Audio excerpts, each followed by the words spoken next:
السلام علیکم غامدی صاحب۔ وعلیکم السلام۔ غامدی صاحب، آپ سے یہ سوال پوچھنا ہے کہ جو کلمہ لا الہ الا اللہ محمد رسول اللہ کی جو حقیقت ہے، لیکن ہمیں یہ تو قرآن میں کہیں بھی نہیں ملتی۔ مطلب ہمیں تو یہ جو پانچ ایمانیات ہیں، ہمیں پھر یہ کیوں نہیں پڑھایا جاتا؟ کوئی مسلمان جب نان مسلم مسلم کنورٹ ہوتا ہے تو ہمیں پھر یہ نہیں پڑھا کیوں نہیں پڑھایا جاتا ہے کہ فرشتوں پر ایمان، اللہ کے رسولوں پر، یہ جو پانچ ایمانیات ہیں؟ شکریہ۔ قرآن مجید توحید کی دعوت دیتا ہے، اور توحید کی اس دعوت کو وہ جس کلمے میں بیان کرتا ہے وہ دسیوں جگہ قرآن میں نقل ہوا ہے، وہ لا الہ الا اللہ ہے۔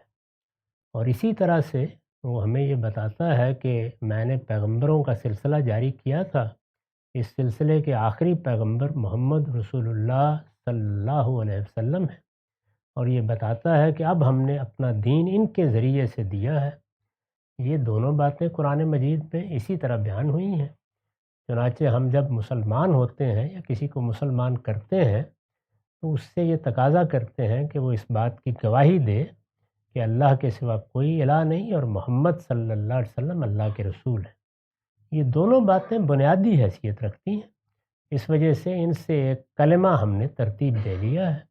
یہ لوگوں کو بتانے اور سمجھانے کے لیے ہے، اور یہ ہم نے ہی نہیں ترتیب دیا، خود رسالت مآب نے اس کو یہی صورت دے دی ہے۔ چنانچہ حدیث جبریل میں یہ بات اسی طریقے سے بیان بھی ہو گئی ہے۔ یہ بہت کافی ہے۔ اس کا مطلب یہ ہے کہ جب آدمی ان دو باتوں کا اقرار کر لیتا ہے تو وہ اسلام کو شعوری طور پر قبول کر لیتا ہے۔ اب اسلام کیا ہے، ایمان کیا ہے، اس کے تقاضے کیا ہیں، یہ بعد میں اس کی تعلیم کی ضرورت ہے، وہ بعد میں ہوتی رہتی ہے۔